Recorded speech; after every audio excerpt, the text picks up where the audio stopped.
Muy buenos días, tengan todos ustedes. Soy el doctor Eduardo Antonio Lara Pérez. A nombre de la Academia Mexicana de Pediatría y Médicos Unidos, les damos la más cordial bienvenida este jueves 4 de febrero del año 2021 en nuestra plática de café. El tema de hoy va a ser un tema verdaderamente importante, práctico, útil, y yo creo que nos va a dejar mucha inspiración y conocimiento.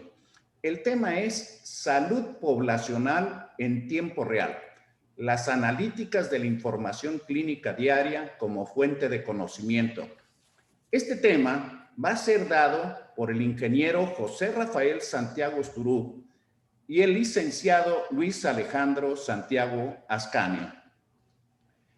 El ingeniero José Rafael Santiago Esturú es ingeniero químico por la Universidad Simón Bolívar de Caracas, Venezuela, máster en Ingeniería Química, especialidad de Control y Simulación de Procesos, diplomado en Desarrollo Gerencial y Liderazgo Responsable, gerente de Proyecto Desarrollo de Medidores de Flujo INTEBEP, fundador presidente Industrias Licey, fundador presidente de Inversiones Cybersoft, Casa de Software, fundador presidente SCAT de Venezuela, Proyectos de la Salud, fundador director de Pegasi Internacional, Plataforma de Salud, y socio numerario de la Asociación Iberoamericana de Telesalud y Telemedicina.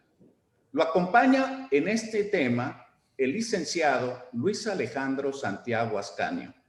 Él es licenciado en Comunicación Social por la Universidad Central de Venezuela, máster en Investigaciones en Comunicación Social, profesor de Publicidad y Relaciones Públicas, director gerente de Tecnología SCAT de Venezuela, desarrollo de proyectos de salud, Scrum of Scrum de Banamex, asignado por IBM, fundador CEO de Pegasi Internacional, plataforma de salud, ganador del premio otorgado por el MIT como bajo innovadores en LATAM 2020. Sin más preámbulo, cedo la palabra a nuestros ponentes. Muy buenos días, adelante.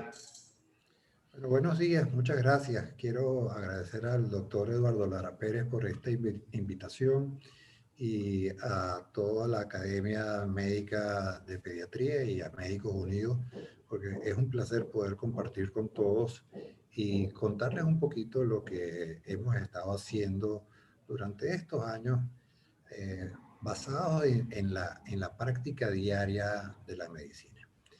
Yo estoy seguro que todos los médicos que nos están acompañando hoy estudiaron en la universidad y les enseñaron a hacer su historia clínica. Y era un papelito donde tenían un recetario que ellos iban preguntándole al paciente qué sentían, qué tenían y estaban obligados a guiarse por esa chuleta, como decimos nosotros en Venezuela, ese chivo, no sé cómo dicen allá en México, pero seguían una estructura de historia médica y esa historia médica quedaba escrita en un papel que al final pasaba a formar parte del folio de ese paciente.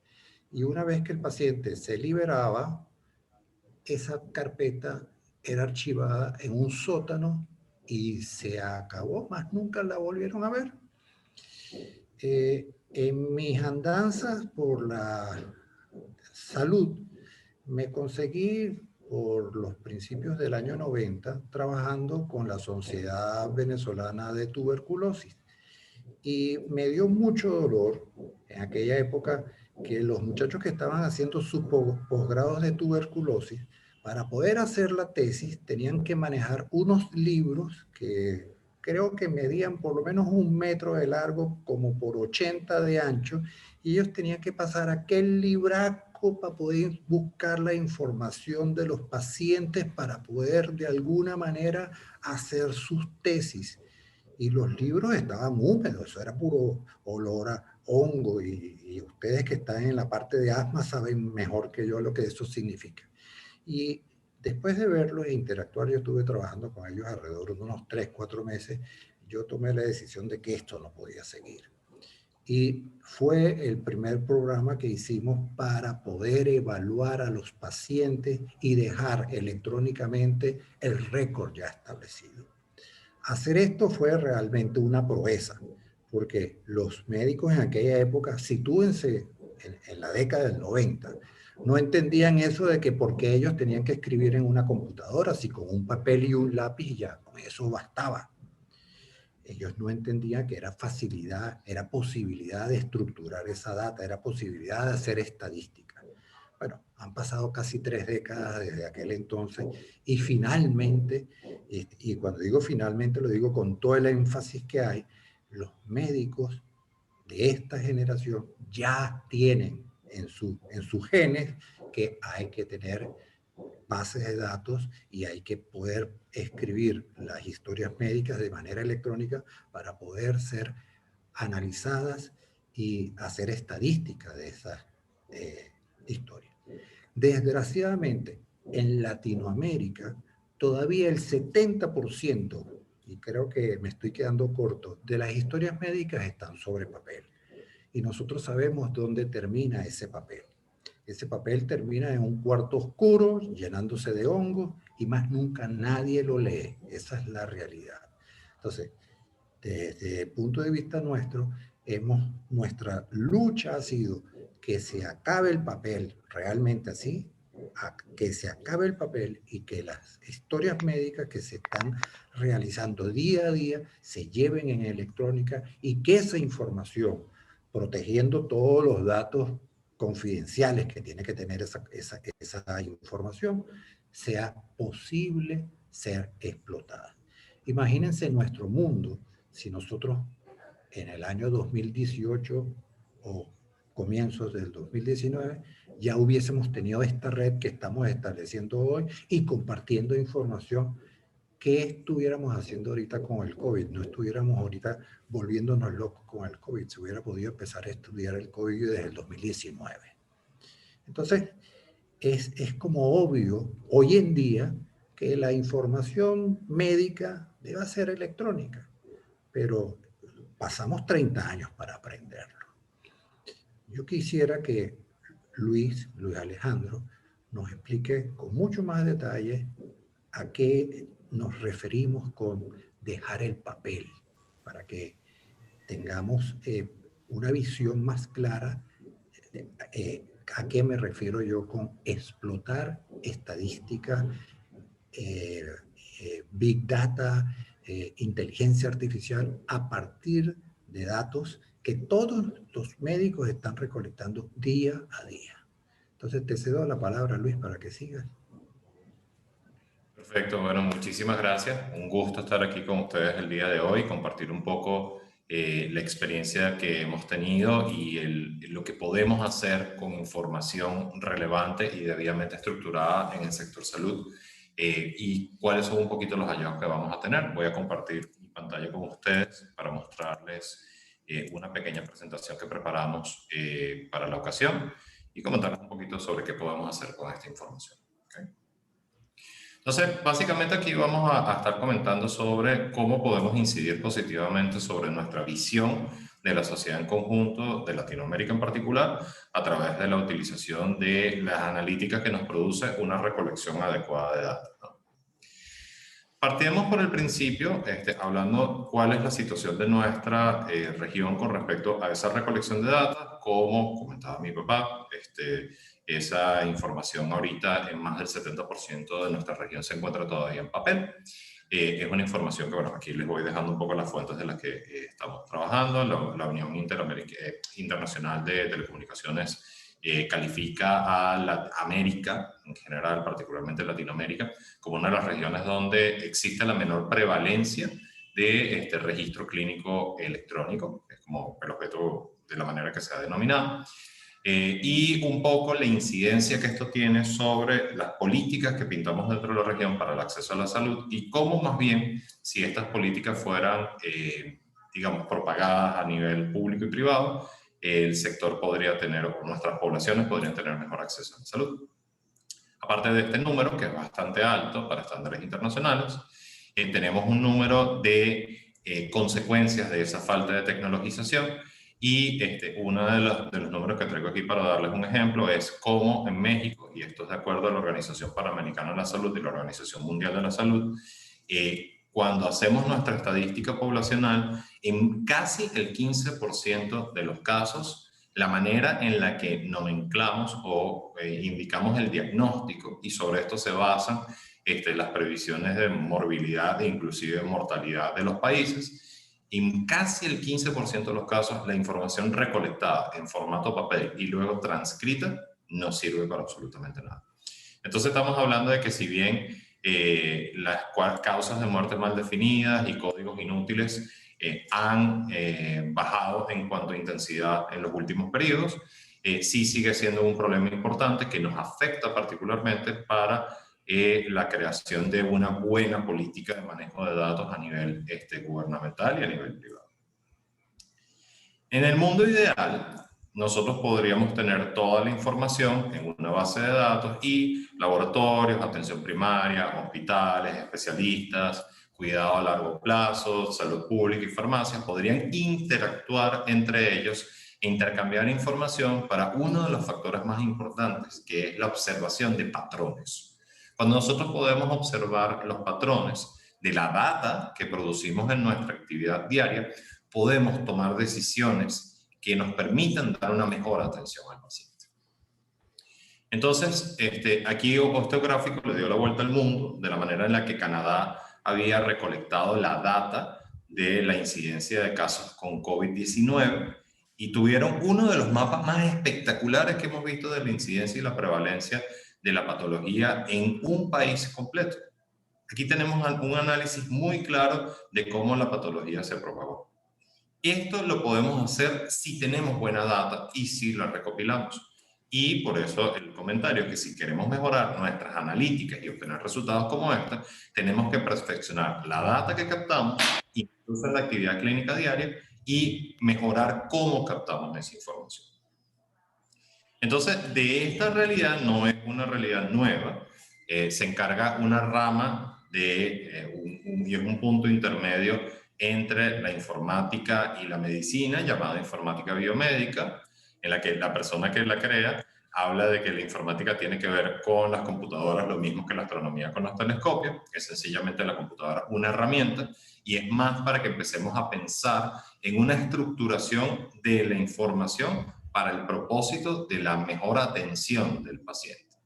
Entonces, aquí hay una cita, de hecho, uno de los creadores del área, el doctor Shortlife, la denomina de esta manera. La informática biomédica es el campo científico interdisciplinario que estudia y persigue el uso efectivo de datos, información y conocimientos biomédicos para la indagación científica, la solución de problemas y la toma de decisiones, motivada por los esfuerzos para mejorar la salud humana. No es algo que esté en boga o esté creciendo en la segunda década de nuestro milenio, que está comenzando de una manera un poquito atropellada. Estamos hablando de que este libro que les estoy mostrando acá fue escrito en 1991. Quiere decir que desde finales del siglo pasado estamos muy pendientes de recopilar esta información y recogerla en un formato que nos permita analizar los patrones de la salud de las personas. Y la clave del análisis de esa información está en lo que todos los médicos del mundo recopilan en su actividad clínica diaria. Algunos estándares que seguramente ya han ido viendo en el tiempo, uno con el que seguro han tenido que trabajar, que es el CIE-10, que es la Clasificación Internacional de Enfermedades, 10ª edición, habla de códigos para el reporte de morbilidad y mortalidad en forma estandarizada a lo largo del mundo. Tiene un gran problema, y es que si a ustedes les ha tocado buscar en un libro de códigos cómo denominar el diagnóstico del paciente, esa búsqueda, si ustedes no se conocen el código, les puede tomar 3-4 minutos. En 3-4 minutos puedo ver a un paciente. Entonces, el proceso de informatizar esta información es un proceso complejo y es un proceso que se puede automatizar. Hay otros estándares que se están utilizando mucho en el mundo, por ejemplo, SNOMED-CT, que es un estándar que nos permite que todos los hallazgos que conseguimos en el área de salud tengan un código específico que nos permita digitalizarlo y tenerlo dentro de una base de datos. Y hay un estándar que se está hablando mucho a nivel mundial, que es el HL7 que es un estándar de interoperabilidad, mensajería entre aplicaciones de salud, para que éstas puedan compartir información. ¿Okay? Entonces, evidentemente estamos hablando de un mundo bastante grande, estamos hablando de un mundo en el que tenemos que pensar de manera continua cómo vamos a estructurar esta información, cómo la vamos a tomar, pero ¿para qué? Y este fue un caso que leyendo sobre cómo se está afectando de manera positiva la salud pública a través del uso de data, conseguí y me pareció muy apropiado compartir con ustedes justamente en el área de pediatría, particularmente en el tema asma. Este fue un estudio que se hizo en septiembre del 2019 para determinar de qué manera las políticas que se habían implementado en 2 barrios de Cincinnati, en Ohio, habían afectado positivamente a la región, y se encontró que hubo una disminución del 20% de la tasa de hospitalización de la región. ¿Cómo hicieron esto? Uno de los factores más importantes, aparte de que tiene que ver con la compenetración de la comunidad con sus médicos, fue datos procesables en tiempo real. Un sistema de atención de la salud donde los datos fueran transparentes sobre las disparidades entre las enfermedades o divisiones clínicas. Esto fue un tema mucho que pasa en Estados Unidos, lo van a escuchar mucho en discusiones de que es un sistema de salud fragmentario, donde no se unifica la información que contiene un registro clínico electrónico con otro, y entonces que un paciente vaya a un hospital u otro implica una historia clínica nueva y no se comparte información. Lo que hizo este grupo de investigadores fue generar una sola gran matriz de información, y eso les permitió tanto a los médicos como a la comunidad ver los patrones de las enfermedades de los niños.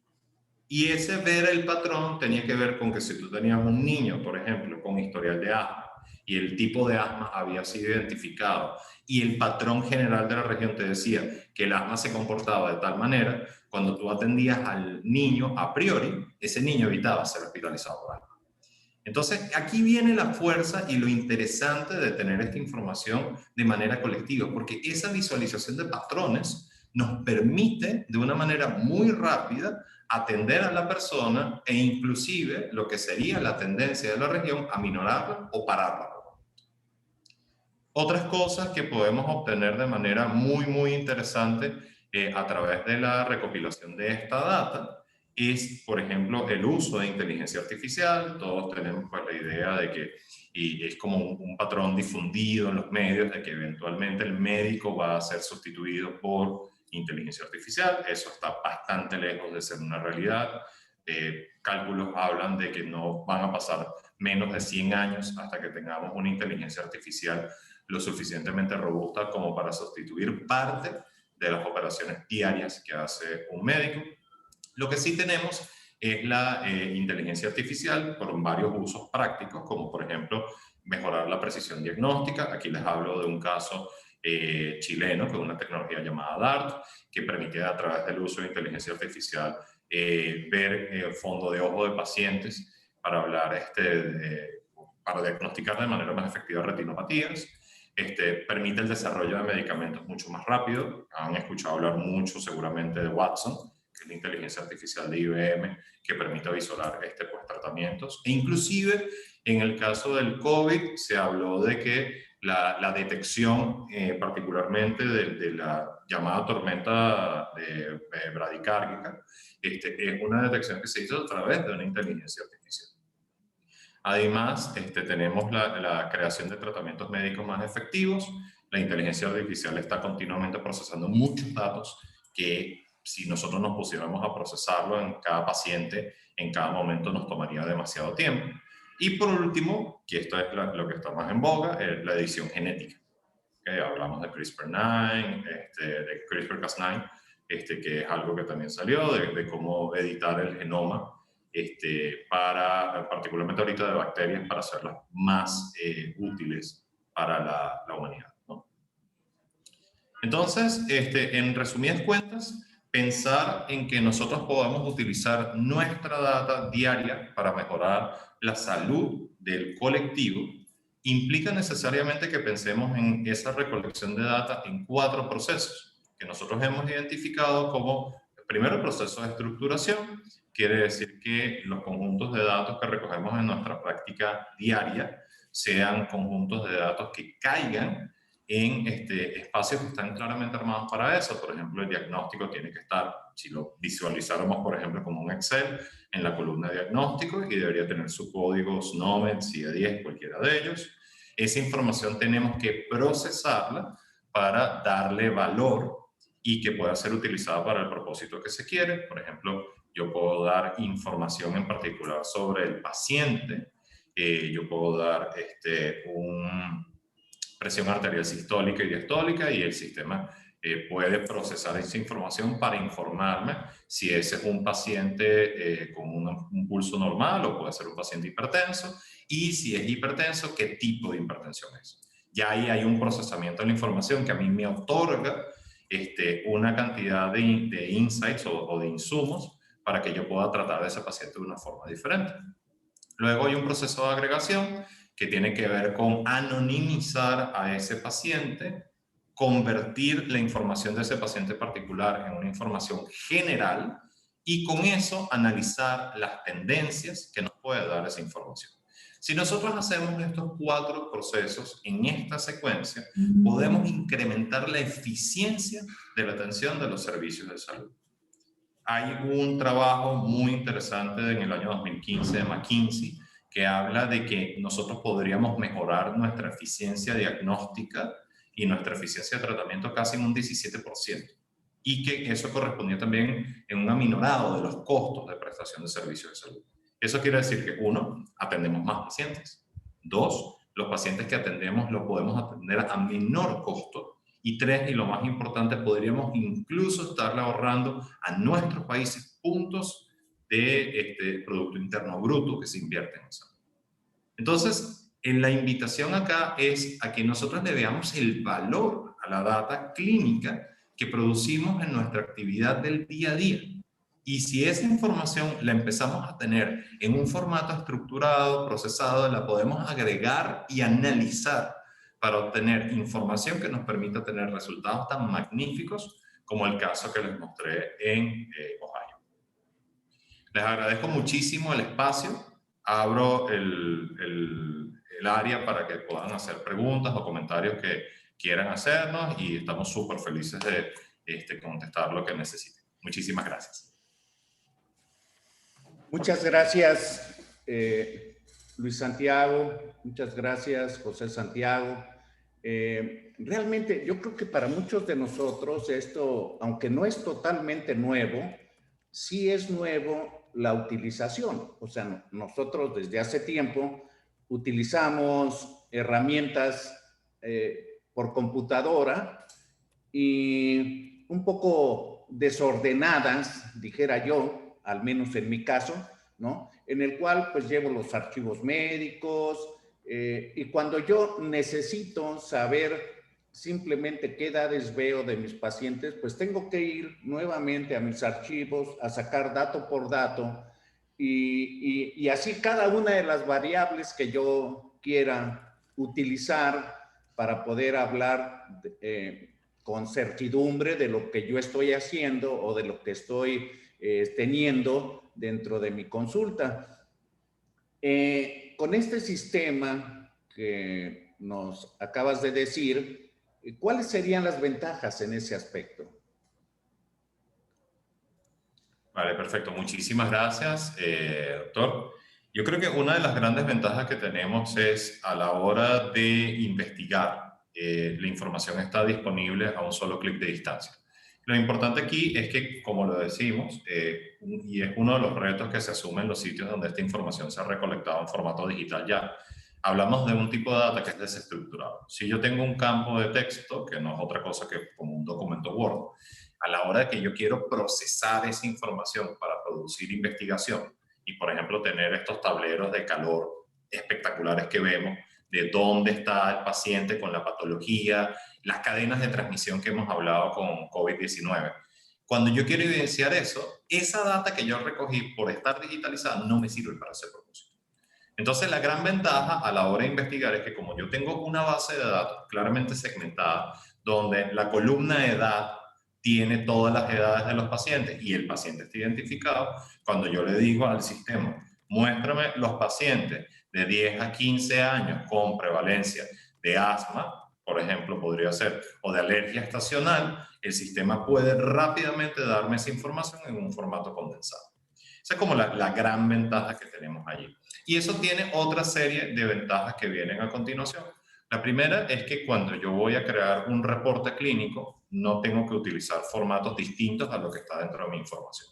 Yo le digo al sistema, oye, estructúrame la información en este formato y hacer el reporte de una consulta me toma 4 segundos. No tengo que estar tipeando el mismo reporte una y otra vez. Otras ventajas que tenemos allí tienen que ver con la posibilidad de medicar en línea. Otras ventajas que vemos por allí es la posibilidad de hacer teleconsultas, contactar a mi paciente de forma digital. Pero creo que la ventaja más grande que tenemos allí es que podemos migrar rápidamente a un mundo donde el formato, hablamos de una historia global. Yo puedo compartir rápidamente información con otros practicantes y al final tener unas estructuras de datos parecidas, por no decir iguales, nos entendemos. Y ese intercambio de información me permite. Sí, creo que se está viciando un poco el sonido. Les pido por favor que apaguen su audio los que no estén participando. ¿Ya empezaron? Míralo, Enrique. Una de las cosas, de acuerdo a lo que estás mencionando, es que el médico no tiene o no se puede dar tiempo para todo. Y muchas cosas de la utilización o de la práctica médica ni siquiera necesita hacerlas un médico. O sea, dicho de esta manera, por ejemplo, hay médicos, yo en mi caso, algunas veces, sobre todo la consulta de primera vez con algún paciente, hay una serie de datos que las tengo que recopilar y me hace perder mucho tiempo.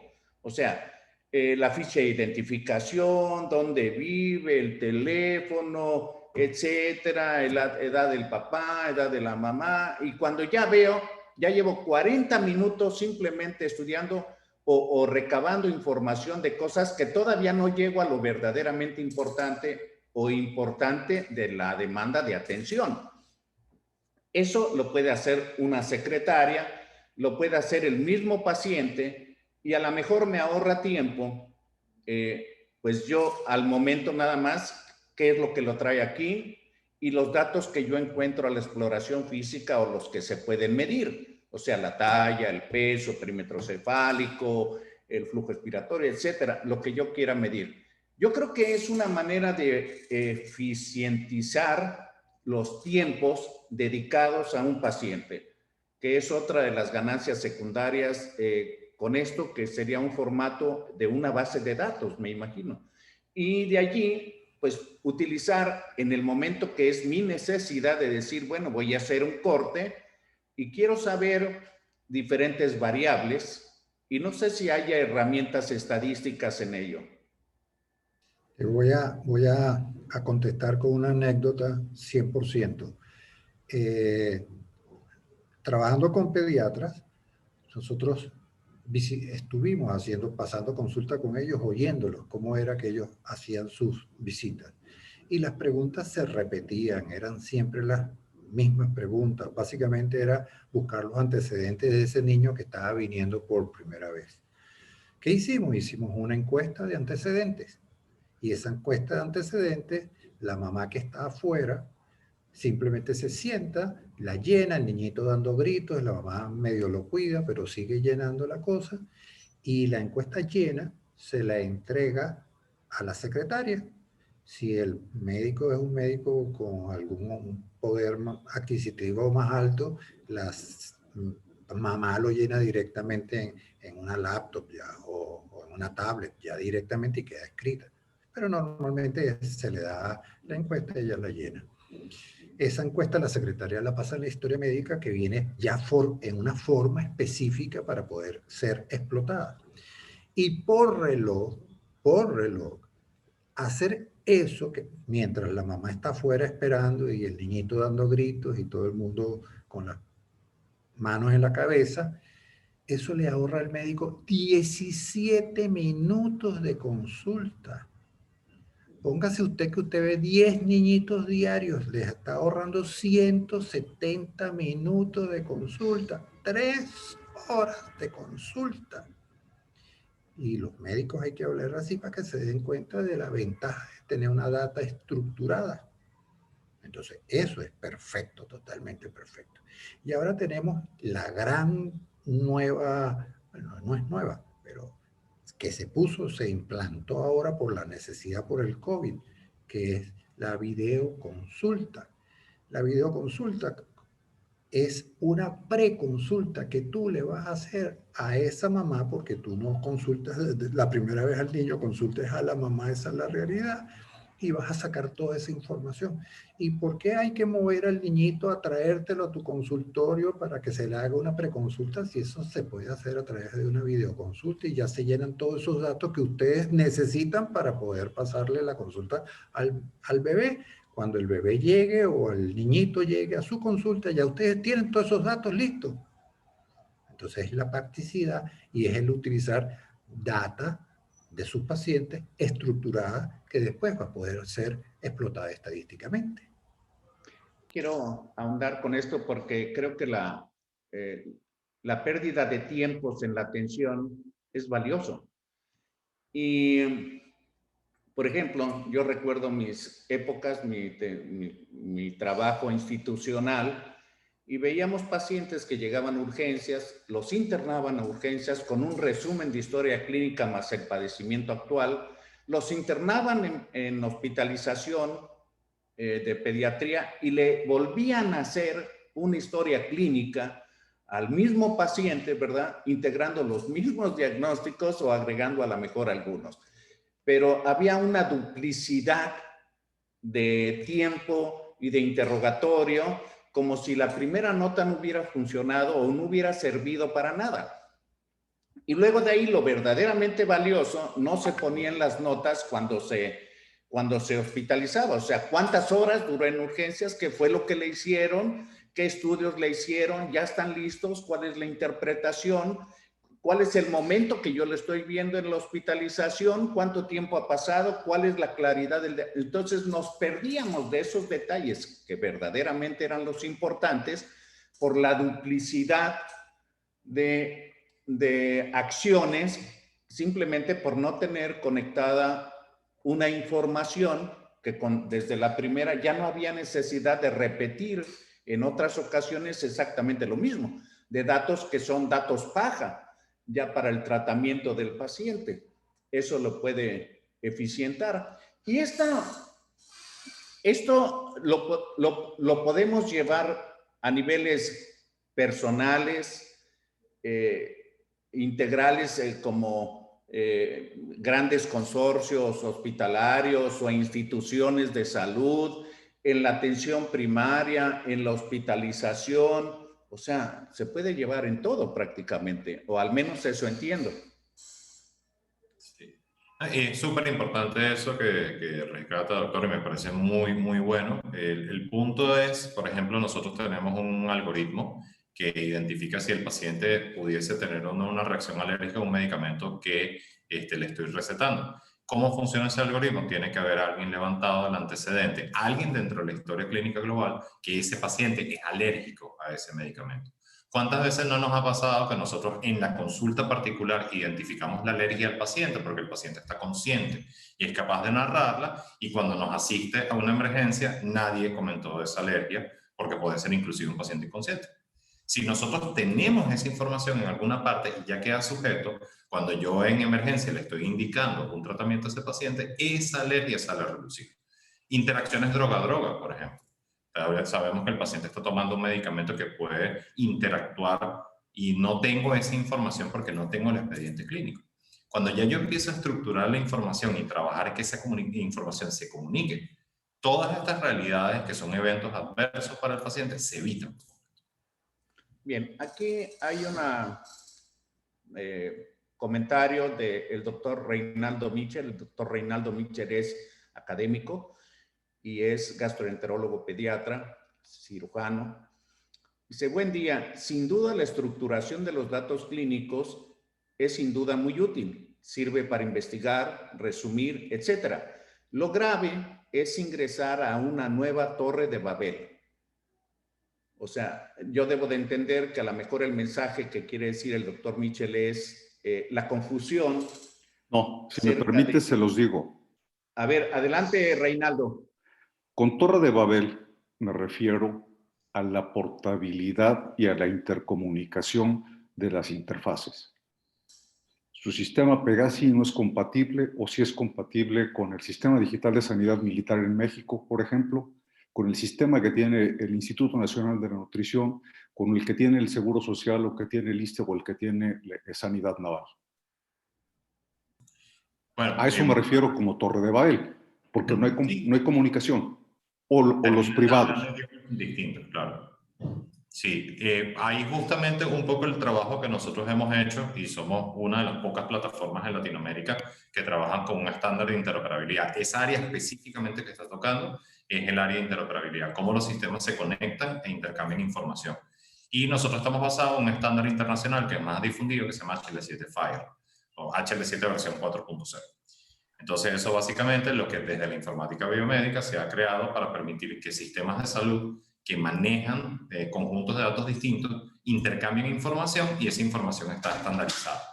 Por eso justamente el término que utiliza de Torre de Babel es súper adecuado, porque en informática muchas veces un idioma habla el lenguaje A, o sea, una plataforma habla el lenguaje A y la otra habla el lenguaje B. Lo que tenemos que hacer justamente es unificar. ¿Con cuántas plataformas se han interconectado en México?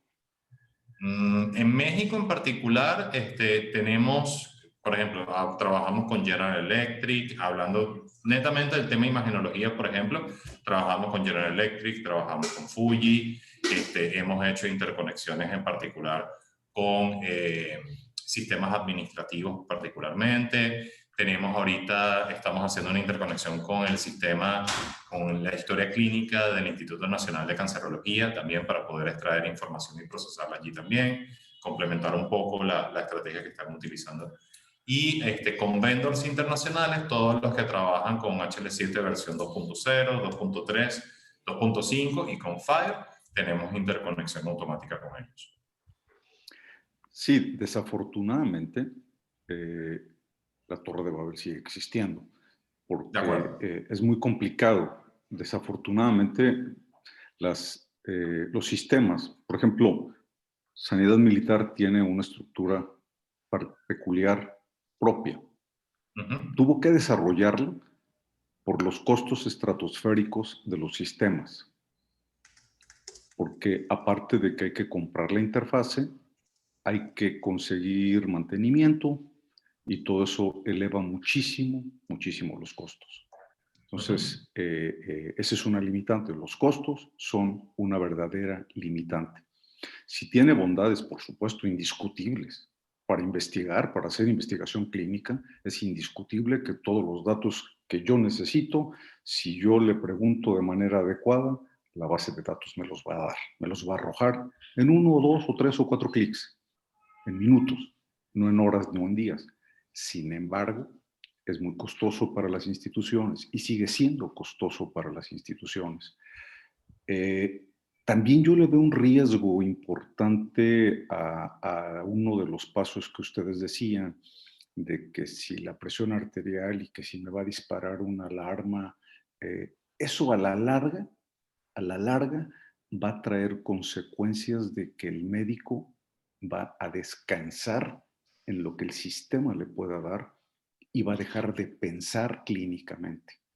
Es como lo que está sucediendo con las calculadoras, y cuando usted va a pagar a un centro comercial y paga con efectivo, cuando le tienen que dar cambio, la máquina le dice cuánto le tiene que dar de cambio. La persona no tiene ni siquiera que pensar. Ayer justo me pasó. Fui a un lugar, eran 304.70 de lo que tenía que pagar, y le di un billete de 500 con 5 pesos. No supo qué hacer. El cajero no supo qué hacer. Me decía que le tenía que dar 50 centavos. Digo, no me tienes que dar, yo no te tengo que dar nada, te estoy dando más. Es que, no, usted me tiene que dar, saca tu calculadora, hazlo manual y ve cuánto te da. No, pues tienes razón. Ya no piensan, se automatizan, se bloquean, se inutilizan. Yo a las calculadoras, cuando era residente, les llamaba máquina atrofia cerebros, porque antes calculábamos líquidos, electrolitos de manera mental, era un cálculo mental que ahora no, simplemente no lo pueden hacer.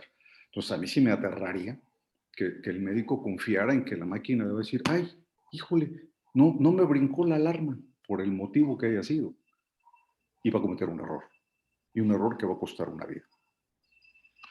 Pero Yo creo que sí hay que tener cuidado. Ahí te comento, doctor Michel, que desafortunadamente o afortunadamente, todos los implementos que nosotros estamos utilizando, bueno, yo soy de la época de la regla de cálculo, vamos a ponernos en sitio, ¿no?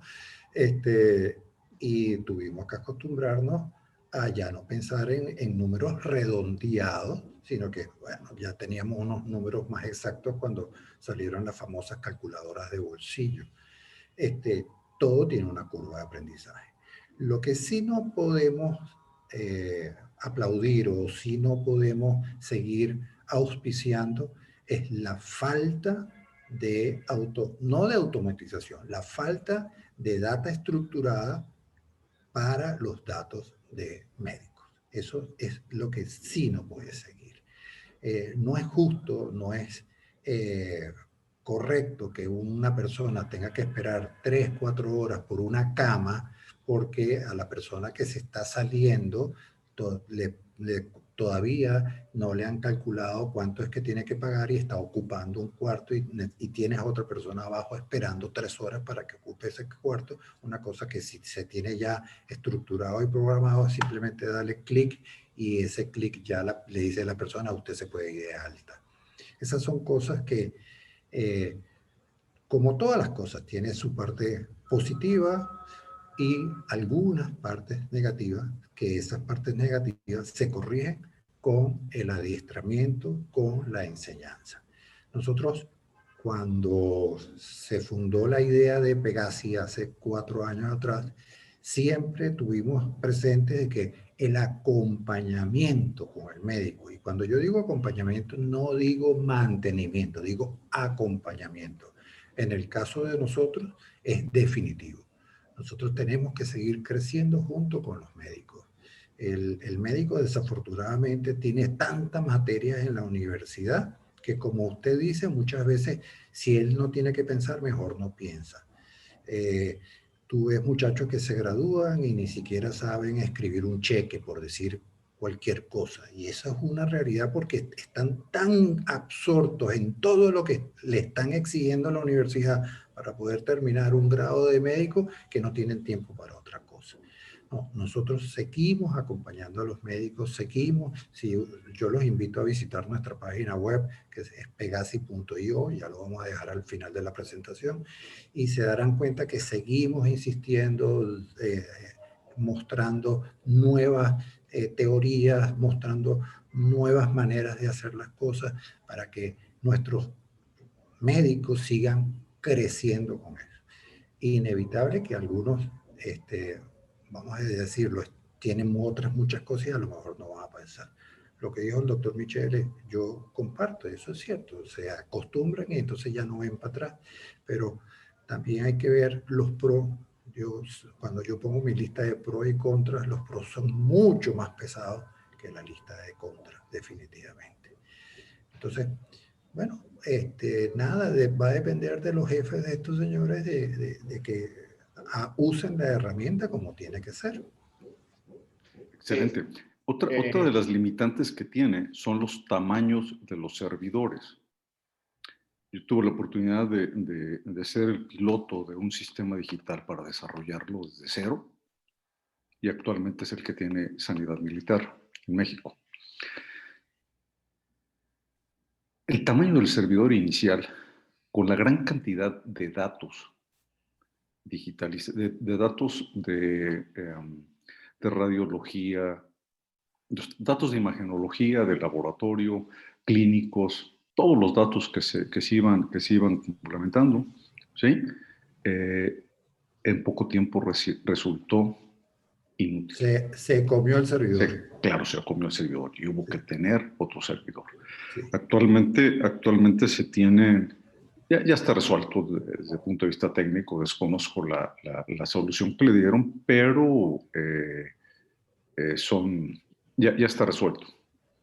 Ustedes, dónde se guarda la información, cómo se recupera la información, y si en algún punto determinado yo dejo de pertenecer a Pegasi por el motivo que ustedes quieran, ¿qué pasa con toda esa información? ¿Cómo la puedo recuperar? ¿Cómo la puedo, o simplemente cuando digo, señores, aquí está su arpa, ya no toco, me quedo sin datos?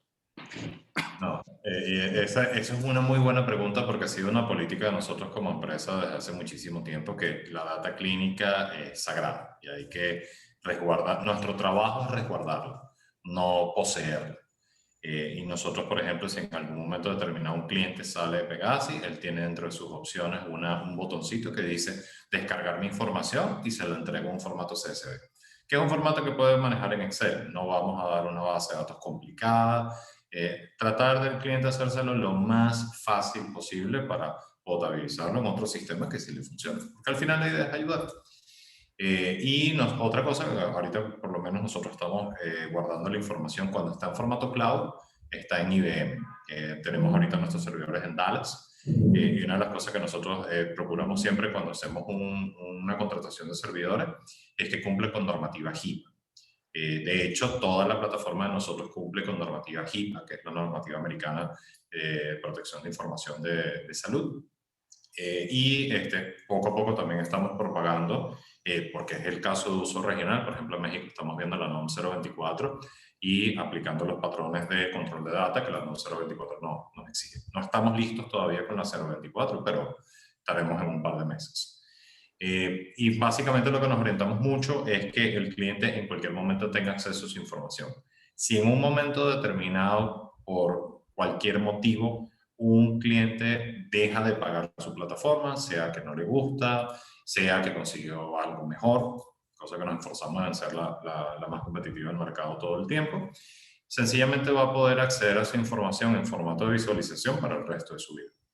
Si en algún momento también, aparte de descargar la información, quiere que nosotros la eliminemos, solo le tomo un correo. Señores, quiero que eliminen mi información. Para nosotros tener ese correo como respaldo legal de que la persona exigió la eliminación de la información.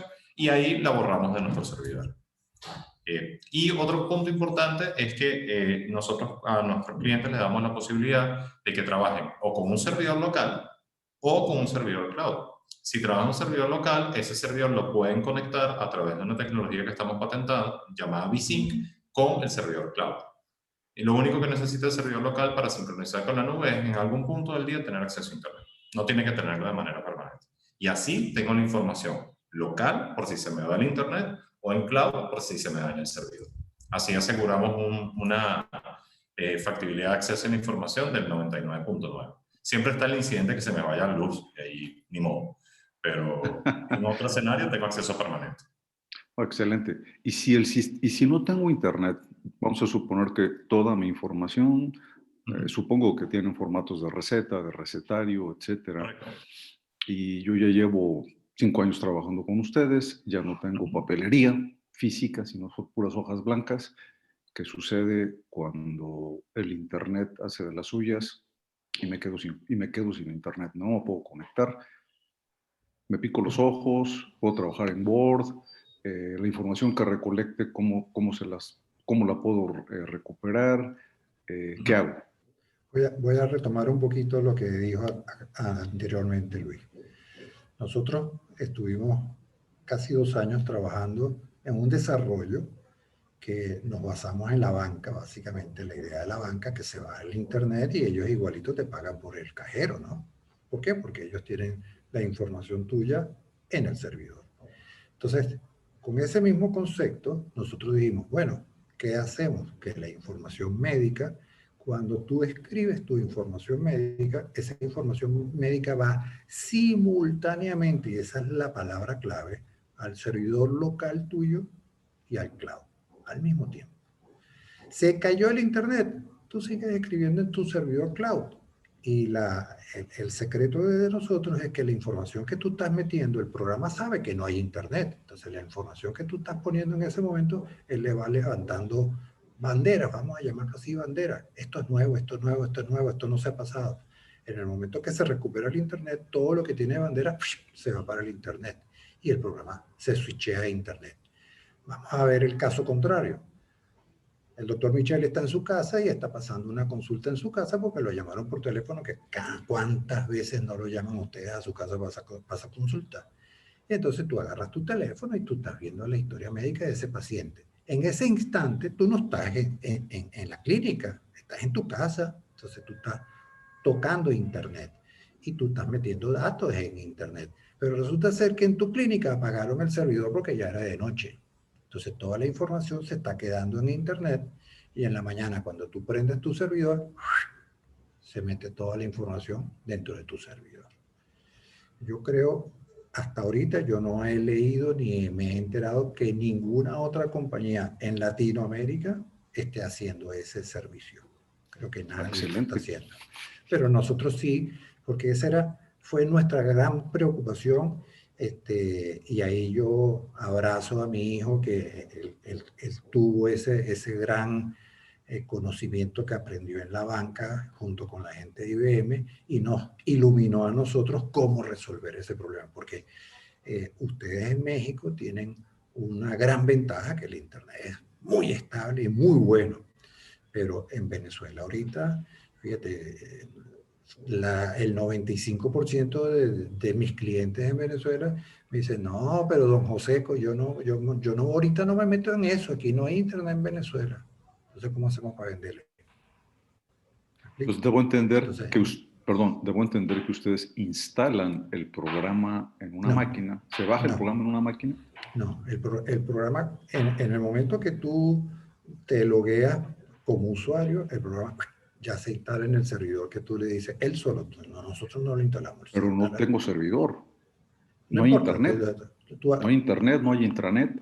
No, la primera vez que tú te logueas y pones, compras la licencia, vamos a hablar claro, en ese momento tú tienes que estar pegado en internet porque si no, no tienes otra manera de cómo comprar la licencia. Claro, perfecto. Sí. Pero cuando no tengo capacidad de conectarme a la línea, eso lo viví, por eso lo pregunto. Se cayó el sistema, se cayó el sistema. Tú tienes dos opciones ahí. Si tú estás en una red de una clínica, cuando tú instalas el sistema o cuando tú compras el sistema, la licencia la vas a comprar a través de la máquina de tu clínica donde va a estar el servidor. Y esa conexión se hace automática y ya queda conectado en tu servidor de tu clínica. Si tú no tienes servidor, sino que tú estás trabajando desde tu máquina propia, en el momento que tú compras el sistema, la misma nube o la misma plataforma te instala en tu máquina tu base de datos. Entonces tú vas a tener tu base de datos en la máquina que tú utilizas. Pero no hay nube, hay mucho sol, no hay ni una nube. No me expliqué. La nube, tú necesitas obligatoriamente la primera vez conectarte con la nube, si no, no puedes comprar la base de datos. Queda claro la primera vez, pero sí. Cuando el sistema se cae, que no hay sistema. No, sí hay sistema. El sistema, una vez que tú dijiste, en esta computadora yo voy a trabajar, voy a comprar mi licencia, abres tu computadora, en ese instante toda la licencia, todos los requerimientos se instalan en tu máquina automáticamente. De manera que tú tienes todo lo que necesitas, lo tienes en tu máquina. Se va el internet, tú sigues trabajando con tu máquina, él se switchea automáticamente. Ah, perfecto. Entonces sí se instala en la máquina. Sí, correcto. Tu máquina. Lo importante es la definición de servidor. No tenemos que tener un servidor, un HP ProLine gigante, ¿no? Nosotros básicamente lo que hicimos fue una plataforma lo suficientemente ligera.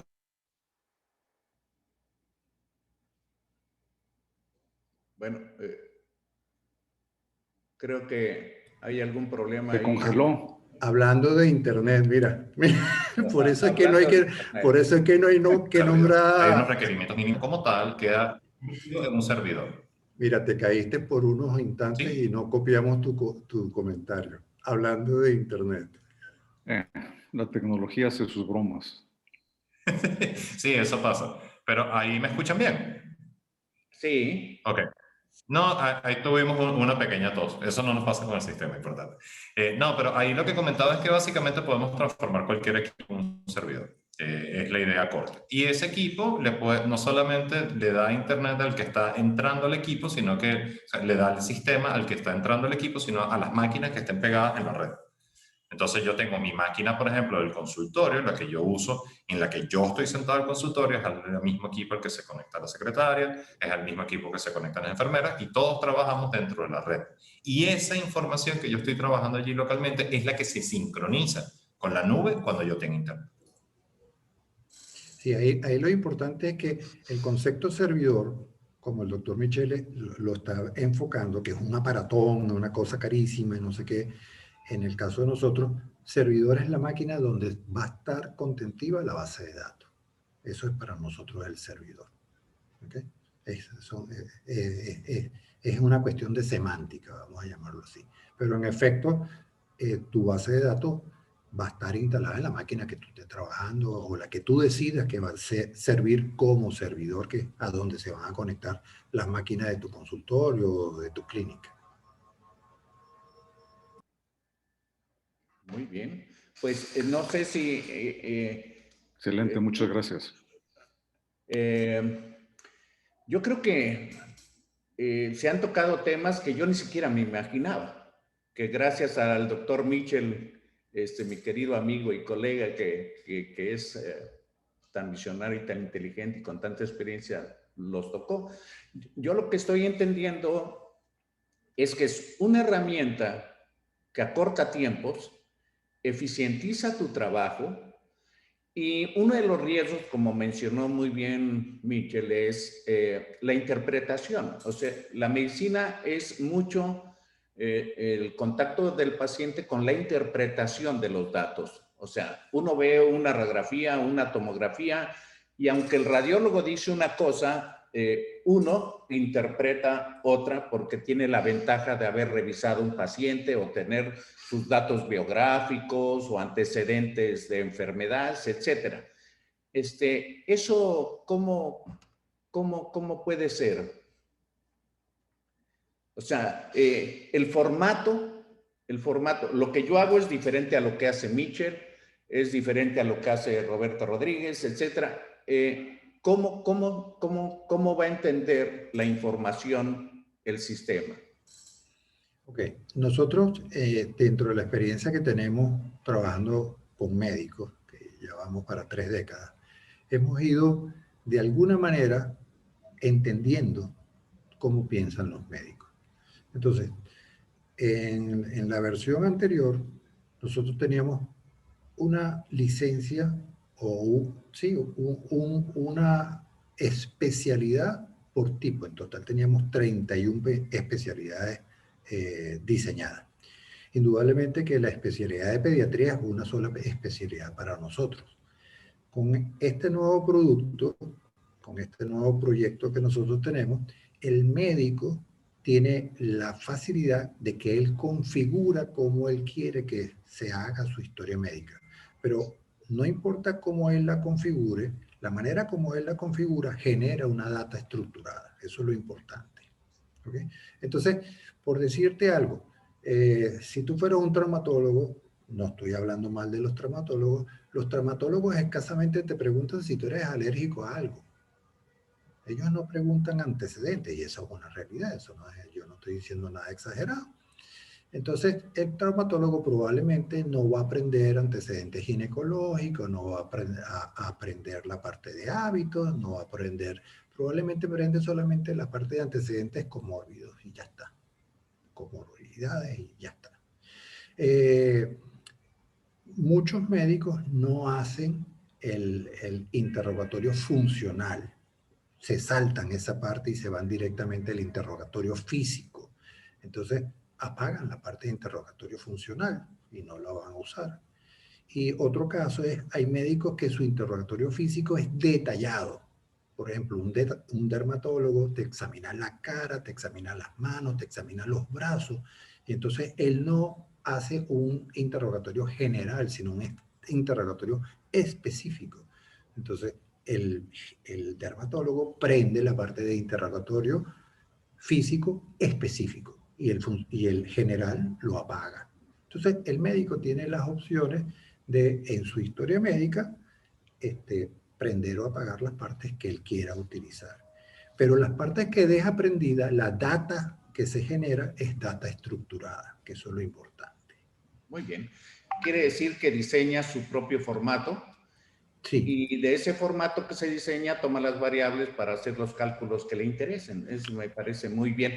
Están aquí, felicidades, los felicitan, etcétera. Y pues la pregunta incómoda para algunos y necesaria para otros, ¿cuáles son los costos? No, es una muy buena pregunta. Ahorita en México en particular estamos trabajando por un costo de 850 pesos mexicanos al mes de suscripción, y obviamente hay un plan incentivo si, por ejemplo, firmamos un contrato anual o trianual para el uso de la plataforma. Pero básicamente ya con esto estamos incluyendo todo lo que tiene que ver con el manejo clínico diario y lo que tiene que ver con el manejo administrativo de la consulta. Ahorita estamos viendo pues un poco el alcance que tenemos allí en México, y tenemos un plan de incentivo que es muy bueno, que es un plan llamado 100 casos de éxito. Estamos buscando médicos de la región latinoamericana completa que se unan a la plataforma y nos ayuden en esta tarea de estructurar la información, y a los médicos que se unan en este momento los estamos considerando para 6 meses de uso gratuito de la plataforma. Entonces, si les interesa un poco más de información al respecto, les invitamos a visitar nuestra página web y hacer clic en el banner de 100 casos de éxito. Ahí se inscriben y obtienen sus 6 meses gratuitos de uso. Ya cuando tengan 6 meses de uso y un día, conversamos sobre el precio. Es importante, yo quiero responderle algo al doctor Michel que no le había respondido anteriormente. Yo estoy de acuerdo contigo 100% en los altos costos, porque así lo exagero, altos costos de la plataforma, sobre todo para los hospitales públicos y para las clínicas privadas. Después de trabajar tantos años en la salud, no es que nosotros nos hayamos vuelto hermanitas de la caridad, no, no para nada, pero nos damos cuenta de que la salud se puede manejar de una manera eficiente, y si tú la manejas de una manera eficiente y logras motivar a la gente que está alrededor porque tú estás feliz con el sistema o la plataforma con la que tú estás usando, se vuelve tan popular que no hace falta poner esos costos tan exorbitantes que estamos, por decir algo, SAP te está vendiendo un programa para una clínica a $1.700.000, $1.500.000. Entonces son precios que realmente asustan, ¿no? Yo lo que yo he tratado en todo este tiempo que estamos haciendo el proyecto es tener unos precios que sean realmente no bajos. Yo no hablo de bajos o caros o baratos, no, sino que sea un precio justo para el usuario que está utilizando eso. Entonces, que un médico en una clínica pague un promedio de $39 mensuales por utilizar servidor, por utilizar toda la plataforma, estadística y todo, eso tal vez es lo que vale una consulta. Entonces, digamos, está bien, está bien.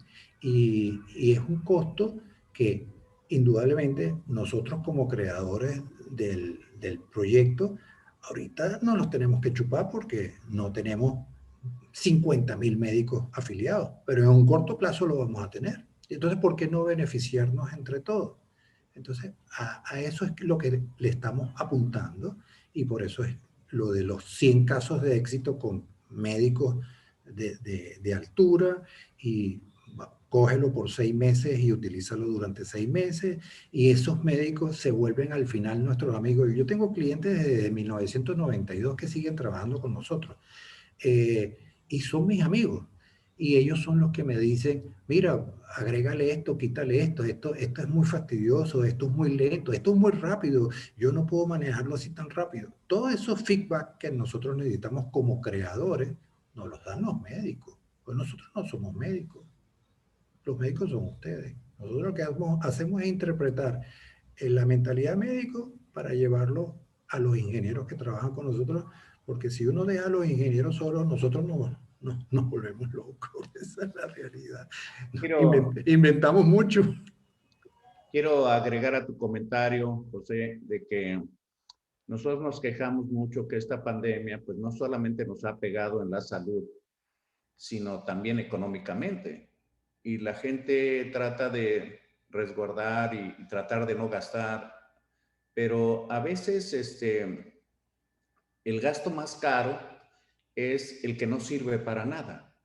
Entonces, a lo mejor hay que hacer una revaloración de encontrar un equilibrio entre la utilidad que tiene. Ya mencionó, por ejemplo, Luis acerca de las ventajas de tener los datos casi en tiempo real para manejo de la pandemia en Canadá y los datos de información.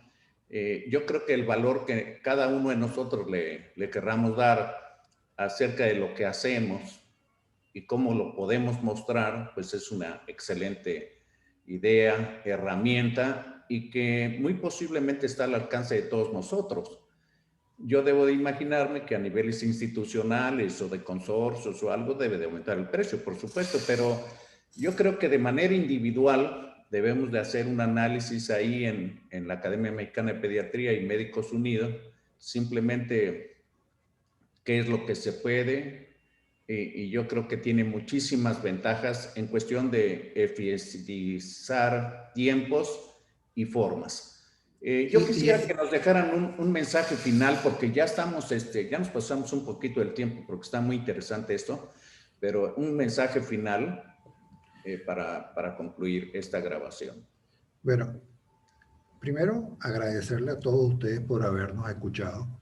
Esto ha sido, en mi caso particular, mi tarea de hace 3 décadas, hablar con los médicos, abrirle los ojos, decirle que esto existe, que esto es una realidad. Hoy en día es mucho más fácil porque hoy en día todos los muchachos ya están naciendo con su laptop debajo del brazo. En la época de nosotros nacíamos con la regla de cálculo metido en el bolsillo. Entonces es más fácil, definitivamente. La barrera que existía en la década de los 90 no existe hoy en día.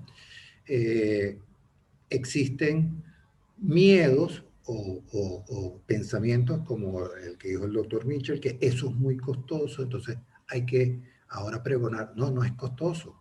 Cuando yo me compro un par de zapatos y digo, yo necesito un par de zapatos, yo no voy a invertir en un par de zapatos, eso no tiene sentido. Entonces, ustedes necesitan este tipo de herramientas para mejorar. Inclusive tú mencionaste el dolor en el bolsillo producido por el COVID, y si te pones a pensar fríamente, utilizar este tipo de herramientas te mitigan el dolor inmediatamente porque tú vas a ser más productivo. Y no solamente vas a ser más productivo, vas a poder atender a más pacientes sin ni siquiera moverte de tu casa. Entonces, eso es un tema que hay que pensarlo en el momento de afiliarse a las plataformas electrónicas. Entonces, quiero cerrar mi intervención con una transmisión de energía de que sí se puede si nos juntamos. Eso es definitivo. Y que la recopilación de datos día a día es una necesidad no solamente para Latinoamérica, es una necesidad para la humanidad. Y si nosotros no tenemos esa data estructurada, eso no se puede usar. Eso es, bueno, estamos haciendo algo que salimos del paso, ayudamos a nuestro paciente y ya está, pero no estamos viendo hacia el futuro. Entonces, unámonos hoy para el futuro. Eso es mi mensaje final. Muy bien. Luis, adelante. Sí, muchísimas gracias. De nuevo, también muchísimas gracias por el espacio. Siempre es muy apasionante conectarnos con médicos de Latinoamérica que están día a día cambiando la realidad de nuestros pacientes y mejorando sus vidas. Y yo nos veo particularmente a empresas como Pegasi, como actores que trabajan continuamente de la mano con ustedes, hombro a hombro, para incrementar o sea, facilitar su trabajo diario e incrementar el alcance que ese trabajo tiene en mejorar la vida de los pacientes. Si esa actividad que es tan dura del día a día puede producirnos información que nos permita mejorar la salud colectiva, yo creo que eso es un mandato que tenemos que hacer. Y el trabajo de empresas como la de nosotros es facilitarles en la medida de lo posible que ustedes puedan tener esas herramientas en las manos. Si no, no tiene sentido. Costos prohibitivos, limitaciones tecnológicas, herramientas difíciles de usar, lo único que hacen es entorpecer la vida del médico. Nuestra concepción es que se pueden hacer las dos cosas, de tener data estructurada y procesada con herramientas fáciles de utilizar y con una tecnología amigable para todos.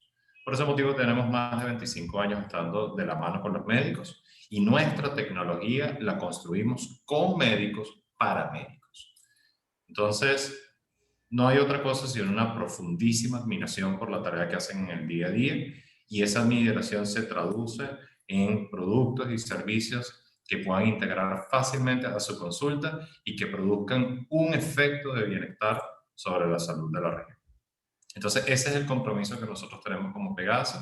Queremos aproximarlos a la idea. La tecnología no es algo que esté a kilómetros de distancia, está aquí, está ahora, y no es costoso acceder a ella. Así que los invito a ponerse en contacto con nosotros en nuestra página web, a nuestros correos personales, si están interesados en conocer más sobre esta información y acompañarnos en esta revolución de utilizar la data clínica en la actividad diaria para mejorar la salud de la región. Muchísimas gracias por el espacio. Muchas gracias, Luis. Muchas gracias, José. Yo quiero hacer una reflexión final para cerrar ya esta grabación, porque yo estudié todavía a los finales de los 60, principios de los 70, medicina todavía de la manera romántica, en la que le poníamos a muchas cosas, sobre todo de anatomía, nombres románticos y el triángulo de Scarpa y cosas así. Y así crecí. Me costó trabajo después aprender las nuevas nomenclaturas. Cuando yo llegué aquí a Veracruz hace 40 años, la gente se burlaba de mí porque yo había comprado una computadora. Y lo primero que me decían es que te compraste ese juguete para estar jugando el Pac-Man, que era el único juego que había en ese entonces, uno de ping-pong. Y después de 40 años, pues yo tengo expedientes que ahora los he digitalizado y no utilicé los expedientes comunes en un folder con hojas escritas a máquina. Y realmente me causa muchísima satisfacción, mucho orgullo de ser de ese tipo de generación, y estoy convencido, a pesar de que soy un médico ya veterano, de que me entusiasma que ahora puedo hacer cosas más rápido, mejor, sin tardarme tiempo para hacer un gráfico, utilizar un papel milimétrico y toda esta serie de cosas que hacíamos de manera manual hace muchísimos años, y que ahora es tan sencillo que lo hacen mis nietos que van en la primaria. Entonces, yo creo que debemos de abrir los ojos, porque eso no es una cuestión del futuro, es la actualidad, es la necesidad. Y dentro de las necesidades, que tenemos muchos gastos superfluos que no son útiles, no nos hacen ganar dinero, ¿no? Pues hay que reflexionar sobre de esto, que es parte de nuestro trabajo, el tener información, el manipular la información para tener certidumbre y credibilidad en lo que estamos haciendo. Me queda nada más una duda con respecto a la información, porque no se mencionó, pero a veces puede volverse un documento legal o de inquietar a alguien que quiera accesar a una información por intereses varios, y que eso pueda traer alguna responsabilidad desde el punto de vista legal. No sé si quieren contestar eso rapidísimo antes de cerrar. Sí, rápida respuesta. Nosotros lo que hacemos básicamente es que ni nosotros ni cualquier persona que pueda acceder a la base de datos conoce la identidad del paciente, porque los datos de identificación se encriptan. Y creamos dos llaves. solo para esa información. Una la tiene el médico, que es el titular de la licencia, y la otra la tiene el paciente. Son las únicas dos llaves que existen en esa información. De resto, una información que no te identifica quién es la persona no es válida desde el punto de vista médico-legal. Si en algún momento yo quiero imprimirlo, porque hay muchas legislaciones a lo largo de Latinoamérica que no hablan del registro digital como un registro médico-legal, lo único que voy es a mi impresora, imprimo, sello y ya es un registro médico-legal. Muy bien, muchas gracias. Pues yo quiero agradecerles nuevamente a José Santiago y a Luis Santiago su participación en el habernos ilustrado, informado e invitado a Pegasi. Creo que es la oportunidad que tendremos muchos de abordar a la nueva normalidad, por llamarle también de otra manera, a nuestra nueva realidad. Y les agradezco a todos los que formaron parte el día de hoy de manera presente. No sin antes invitarlo a otro de los eventos de la Academia Mexicana de Pediatría y Médicos Unidos. Les deseo un excelente jueves. Muy buenos días y hasta pronto.